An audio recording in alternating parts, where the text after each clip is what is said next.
IVC, Dale Gatefield 33 here to do another video, and it's another finds video, my third finds video in a row I think, so I need to get my thinking cap on and do something else. Yeah, so it's a themed one. All these records kind of got a story to them. So I'll start with a kind of a multiple choice question. So when your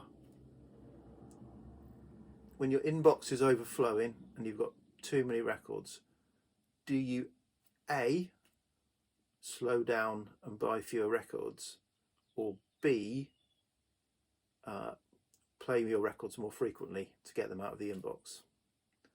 So, well, the actual answer is C, you buy another inbox.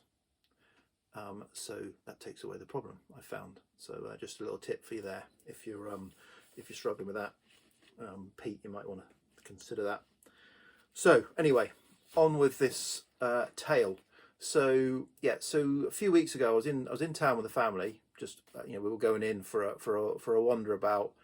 Got a sort of second grandchild about to drop, and we'll go in for a sort of wander around with the family, get them out of the house because they've been get them out of the house, have a wander around, have a cup of tea, a bit of cake and stuff like that. And so that was the plan. And then I was walking through town, and there was a few market stalls, and saw somebody that had a market stall that has a few records that I've bought from before, but never much special. I've probably bought half a dozen records from him over the last couple of years. So I was walking past. He normally has 4 or 5 bins of records, but I noticed as I walked past, he probably had 10 bins of records. So I thought, that's a bit different. So I said, well, you guys walk on, I'll catch you up in a bit.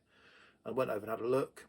And as I got over, they had put labels on the bins, and it said Pink Floyd, Bowie, Beatles, Stones, Cure, things like that. And I thought, that's interesting. That's not the sort of stuff he normally has. So I kind of started looking through, and he said, oh yeah, I got these. I just bought a collection from a guy. He had lots of copies of lots of heavy hitters. And I thought, okay. And I had it's like flicking through like the Pink Floyd bin, and he was right. There were 8 copies of Dark Side of the Moon, and there were 7 copies of Sergeant Pepper, and half a dozen copies of Led Zeppelin albums, things like that. And I thought, so weird. So the stall holder had been online and priced them all up, because some of the they were all kind of 20, 30 pounds, 15, 20, 30 pounds, and some were kind of reissues that I thought were a bit pricey, but some were original issues that I thought there's some value in there.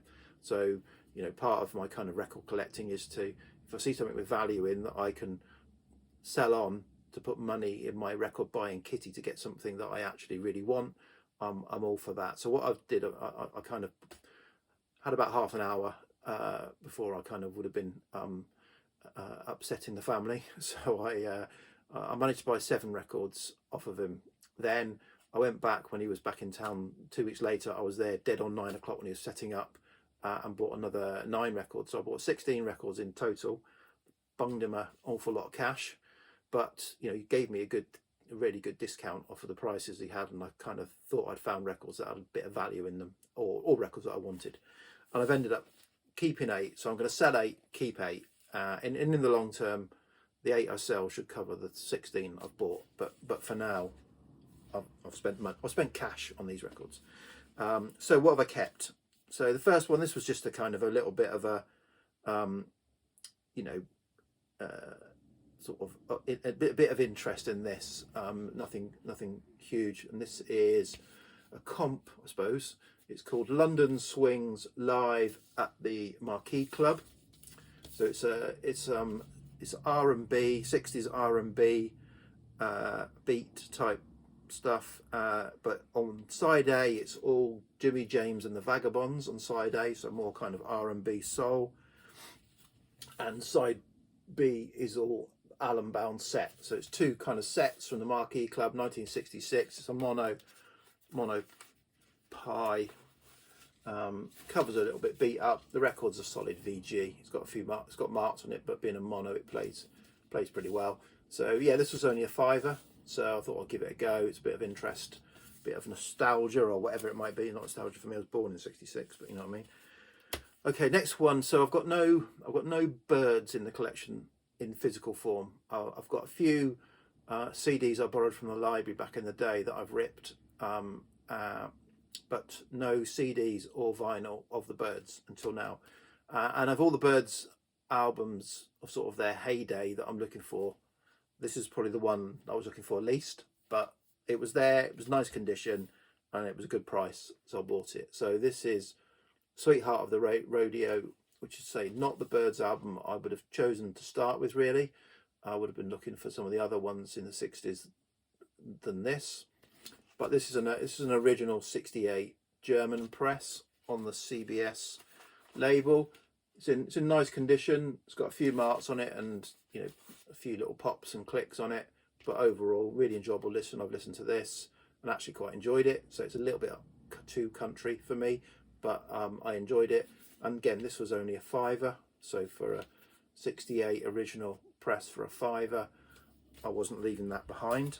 I'm sort of doing these in order of how interesting they are to me.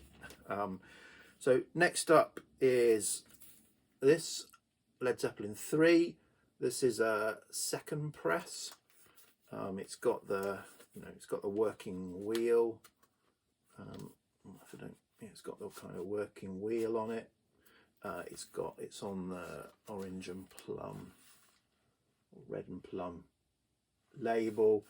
Yeah, it's a nice copy, really nice copy. Probably the best I've got. For some reason, I've got 4 copies of this album on the orange and plum label. One I bought years ago that I paid up for, and it's absolutely fine and pristine. Apart from there's 3 or 4 pops at the beginning of Since I've Been Loving You, which is my favourite sort of song on the album. So that was a little bit annoying. So this plays better, but it's got some crackle and sort of noise at the end of Since I've Been Loving You. So it's not quite perfect, but it's got a really nice cover. And this was £20, I think I paid for this. I bought another copy of this, a first press, for 15. That was a bit sort of a VG, and I'm going to sell that. But that had a skip, which I obviously couldn't tell when I was looking at it. It had a skip, and so I don't mind the odd pop or click, but skips are annoying. So so I've had to mark that down. But so I've got four copies of this. Got another one I've got to check. But nice to find, say, nice playable VG Plus copy. Okay, this one was another one I've already got. So this is obviously Cream Disraeli Gears. This is an original UK press. I've got a lovely UK mono press of this on the Reaction label. This is a stereo press, so that's why I was keen to pick it up. It's got light scuffs on it. It plays a little bit of crackle, but perfectly acceptable, stays below the music. It has got a little split on the spine there, but other than that, it's in pretty nice nick, perfectly playable, and it was only a £5 as well, so I was happy to pick that up for a £5. And so I've got a stereo and a mono. So the only one I definitely kind of made a bit of a boo-boo on was this. So this is Cure Pornography. So this was, I think, a tenner, ended up being a tenner. It's got a little scuff on the sleeve, which is unfortunate, because other than that, the vinyl is immaculate. The cover is really nice apart from that. So yeah, it's the only kind of mess up. I didn't realise this is not an original 82 press. This is an 85 press, but not the end of the world. And I think, as I say, I think it's about a tenner. So happy to get it for a tenner anyway. And I've got it on CD, but I hadn't got a vinyl copy of it. Next up, this is really nice. This is an original UK first press with the embossed motorway sign, Kraftwerk's Autobahn, say 74 on the spaceship label. Absolutely pristine looking vinyl. It's a little bit crackly at the beginning of side 1 when it's really quiet intro into side 1. It's got a little bit of crackle on it. Other than that, it plays really well. So really happy to get this. I've been looking for a copy of this and not seen one as nice as this for, I don't know what this was, about 10 or 12 pounds. So I was happy with that. Next was an upgrade. So this is a first, if you like, pressing 6E, 4E matrix pressing of Ziggy Stardust by David Bowie. It's just got a tiny little bit of ring wear starting there, but I've not seen one as clean as this. The vinyl's perfect. Yeah, really nice. Played this really nice. So this is going to upgrade my kind of thing. I think I've got a sort of not a second or third pressing, not a first. So happy to have this in the condition it's in. And this was, I think, £15 I ended up paying for this. So yeah, really happy with that. So that's that. Probably needs no more introduction. And then the final one that I was really happy to find, although it's got one flaw that's a little bit unfortunate, so is an original copy of Kinks Lola versus Power Man and the Money Go Round, isn't it? What, part 1? This is on the stereo high original. Played this morning, plays absolutely fine.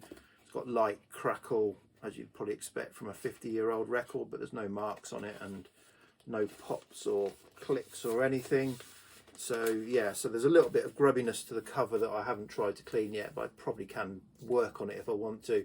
But the only kind of the real sort of flaw is it's got this price label on it, at which I think someone has had a go at taking off, and in doing that it's torn underneath. So I'm not going to do anything with it. I'm going to have to leave it as it is, because if I take it off it'll look worse probably. So yeah, so but yeah, really happy to find this was about 20 pounds, I think, £25. So yeah, so I never thought I'd find an original of this.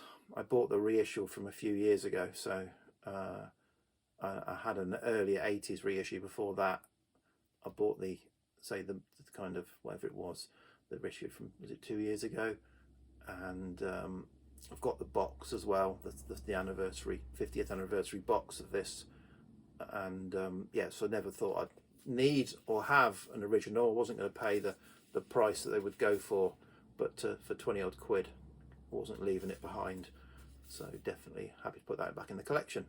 So there we go, eight finds, and yeah, so I think I've kind of picked that over. I may go back again and have a look next time he might be there, but we'll see.